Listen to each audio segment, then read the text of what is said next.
Bonjour à toutes et à tous, bienvenue dans ce nouveau numéro de 85 chrono, le vestiaire. On va parler football cette semaine et Coupe de France avec nos deux invités, Thierry Barbary, président de La Roche-Vendée Football, mais aussi Charlie Charrier, milieu de terrain de cette équipe de La Roche VF qui évolue en N3 et qui jouait ce dimanche le 6e tour de la Coupe de France. Bonjour messieurs. Bonjour. Salut.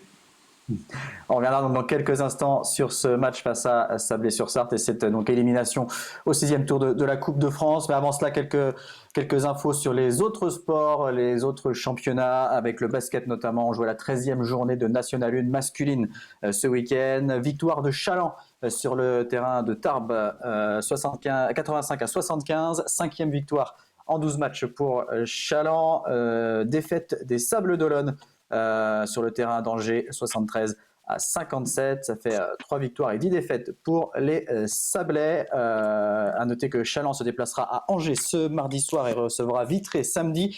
Prochain match pour les Sablais, ce sera samedi à domicile face à Toulouse. Basket toujours avec la capitaine de La Roche-Vendée Basket, Caroline Herriot, qui a annoncé qu'elle quitterait le club à la fin de la saison après 6 ans sous les couleurs lyonnaises. Dans une lettre ouverte publiée sur le site du club, elle annonce vouloir se lancer dans une nouvelle aventure et vers un nouveau défi sans préciser son futur club. Et selon les informations du site Bibasket, ce pourrait être le club de Villeneuve-d'Ascq.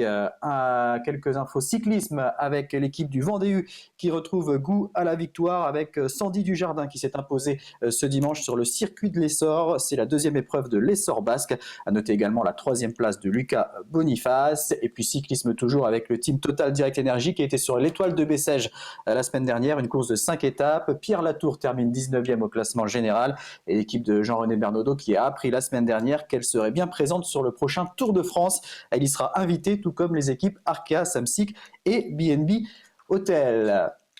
Football, donc, avec ce 6e tour de la Coupe de France pour La Roche VF, mais pour deux autres équipes vendéennes, c'était le 7e tour, avec la qualification des Herbiers sur le terrain de l'US Changé, équipe de N3, victoire 1-0 avec un but de Grelier. Les Herbretais qui affronteront soit le Stade Lavallois, soit Saint-Philbert de Grandlieu lors du prochain tour. Et puis Fontenay a été éliminé à Saumur au tir au but après un score nul et vierge à l'issue du temps réglementaire. Et donc la 3e équipe qui jouait en Coupe de France ce week-end, c'était La Roche VF, mais le 6e tour face à Sablé-sur-Sarthe. C'était donc ce dimanche au stade Henri Desgranges. On va tout de suite voir les images, messieurs, de cette rencontre avec une ouverture du score pour Sablé-sur-Sarthe dès la 7e minute. Un but inscrit par Cissé. On va passer ensuite à la 24e minute avec le Lyonnais Chouya qui obtient un penalty après cette occasion d'abord, et ensuite donc cette faute d'un défenseur de Sablé. Le pénalty frappé par Bonnet, mais le gardien Vincent Laurentat en repousse. Grosse occasion ensuite sur corner avec une tête d'Allemand et la parade de Laurentin. 43e minute, coup franc pour Sablé. Riclin trouve la tête de Guillet qui double la mise, 2-0 pour Sablé. Dans les arrêts de jeu de la première mi-temps, Ndiaye réduit l'écart pour La Roche. Ça fait 2-1 pour Sablé à la pause. 5 minutes après le retour des vestiaires, Sablé fait de nouveau le break avec un but signé Desmar. Ça fait 3-1. 2 minutes plus tard, faute du Lyonnais Mendy sur Riclin. Penalty pour Sablé et carton rouge pour Mendy. Penalty frappé par Derwar. Ahamada repousse et s'interpose une deuxième fois face à Welsh.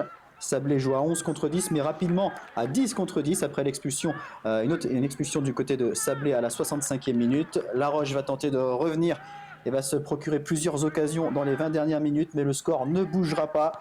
3-1 donc en faveur de Sablé-sur-Sarthe qui se qualifie pour le 7e tour et qui affrontera l'équipe de Gorges. Charlie Charrier, vous n'étiez pas présent sur le terrain car vous êtes blessé, c'est ça ? Ouais, j'ai une contusion osseuse au genou qui m'a pas permis de faire ce match. J'avais joué déjà avec une douleur la semaine dernière, mais c'était pas raisonnable au vu des soins que j'avais effectués dans la semaine de prétendre à une place de titulaire. Il valait mieux laisser quelqu'un à 100% jouer à ma place.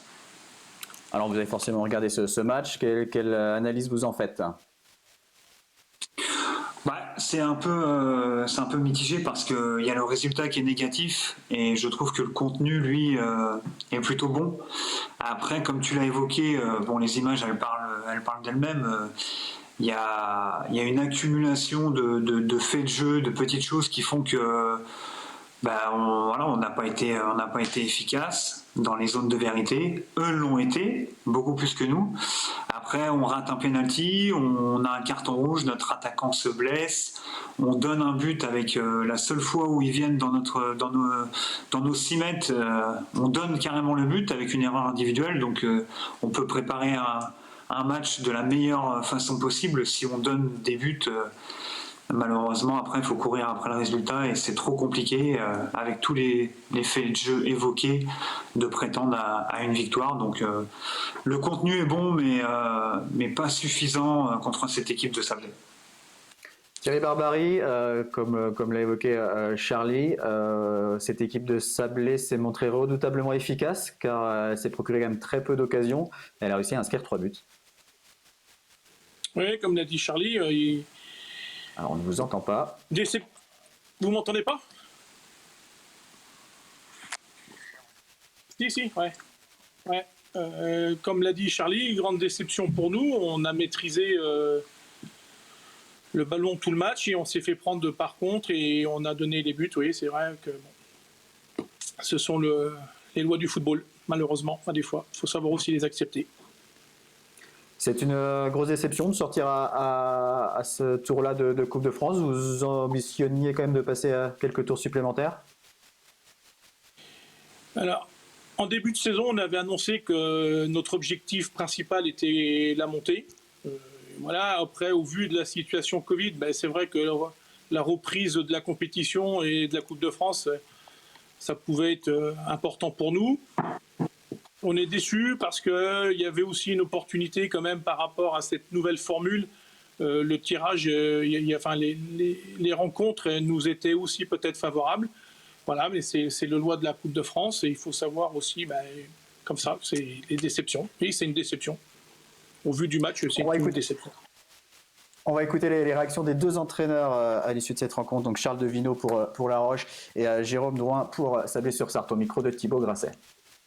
On a traîné les erreurs du début de match jusqu'au bout, des erreurs individuelles, que ce soit sur notre plan défensif mais offensif aussi. On rate un penalty qui aurait pu nous faire revenir immédiatement dans ce match-là. Après, on a proposé du jeu, on a eu des situations, voilà, on n'a pas su les concrétiser. On est revenu juste avant la mi-temps à 2-1. On y a cru et puis bizarrement on reprend un but, pas casquette, mais bon, le ballon est dévié 2 fois, finit dans le but. Et puis après c'est compliqué en prenant un rouge aussi. Bon voilà, c'est pas cruel, mais c'est terrible de se dire que ça s'arrête là. Que cet objectif-là, qui était de continuer cette aventure, s'arrête. Satisfait parce qu'on a battu une belle équipe de La Roche. Après on a eu un début de match difficile. Voilà, La Roche était en position haute dans leur système, ils nous ont embêtés. Après sur le premier pressing qu'on va faire, on a la chance de marquer, donc ça nous fait du bien. Et après sur le premier coup franc qu'on a, on marque aussi, donc on a eu quand même 100% de réussite sur 2 occasions de 2 buts. Mais c'était quand même compliqué, on a souffert défensivement, ils nous ont fait courir. Donc il aurait fallu rester à 2-0. Mais ils sont revenus à 2-1 avant la mi-temps, donc ça peut s'inverser. Derrière il y a le 3-1, après il y a le penalty avec le carton rouge, tu le loupes, enfin c'était un match de coupe, hein. Il y a aussi leur penalty en première mi-temps, voilà. Donc satisfait forcément parce qu'on est qualifié, mais voilà, on a rencontré une belle équipe de La Roche. Alors, les clubs qualifiés en Coupe de France avaient la possibilité de reprendre l'entraînement ces dernières semaines. Comment ça s'est passé, Charlie, pour vous? Dans quelles conditions vous avez pu préparer ces matchs, puisque vous avez joué les 2 derniers week-ends en Coupe de France? C'était compliqué. Ils nous ont quand même, le 20 ou le 21 janvier, ils nous ont dit qu'on pouvait reprendre les entraînements avec contact. Donc malheureusement, il a fallu jongler avec les horaires, avec le couvre-feu. On n'avait pas les autorisations avant. Donc on s'entraînait à 16h, mais énormément de joueurs travaillent. Donc on a complété le groupe avec des joueurs de l'équipe réserve, parfois des joueurs de l'équipe 19 ans. Donc c'était compliqué d'avoir tout le monde. Après, on a pu la semaine d'après s'entraîner à 18h, donc là on avait à peu près tout le monde. Mais c'est vrai que c'est un format particulier pour préparer des matchs, et surtout au-delà du format, c'est la communication, je trouve, qui est vraiment réduite et restreinte pour pouvoir être compétitif et proposer quelque chose d'intéressant dans ce format-là. Mais bon, c'est pour toutes les équipes pareil. Donc à partir du moment où on est engagé, on accepte de jouer sous ce format-là, il faut y aller et puis essayer d'avoir le meilleur résultat possible.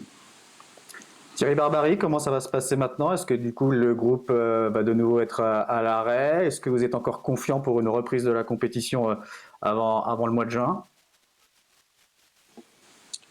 L'espoir fait vivre, comme on dit. Aujourd'hui, on milite tous pour une reprise, fin des championnats. Au moins, peut-être qu'on ne finira pas tout le championnat, mais oui, au moins qu'on puisse, nous, reprendre la compétition. On s'est donné un objectif et on veut absolument l'atteindre. Maintenant, ça ne dépend pas de nous, ça dépend des instances, ça dépend du gouvernement. Voilà, on a appris que déjà dans tous les sports en salle, c'était saison blanche. Voilà, j'espère que pour le football, ça ne le sera pas. Maintenant, voilà. Après, par rapport à la suite, je ne sais pas, parce qu'on navigue à vue, on n'a aucune visibilité. C'est pas facile pour nous, les clubs. On a aussi des budgets qui sont, très compliqués. Très, très compliqués. Mais bon, il faut digérer la défaite. Et puis, on va voir dans la semaine comment ça se passe pour l'organisation. Mais je pense que là, on va faire comme on avait fait depuis début décembre. Les joueurs vont quand même continuer à s'entraîner. C'est important pour leur morale, leurs conditions physiques. Voilà. Très bien. On espère en tout cas que l'équipe pourra de nouveau retrouver la compétition rapidement. Et donc, dernier représentant vendéen en Coupe de France, c'est les Herbiers. Merci beaucoup Thierry Barbarie, Charlie Charrier, et bon courage pour la suite. Merci Aurélien. Merci à vous. Au revoir. Bonne soirée à tous, à bientôt sur Télé Vendée.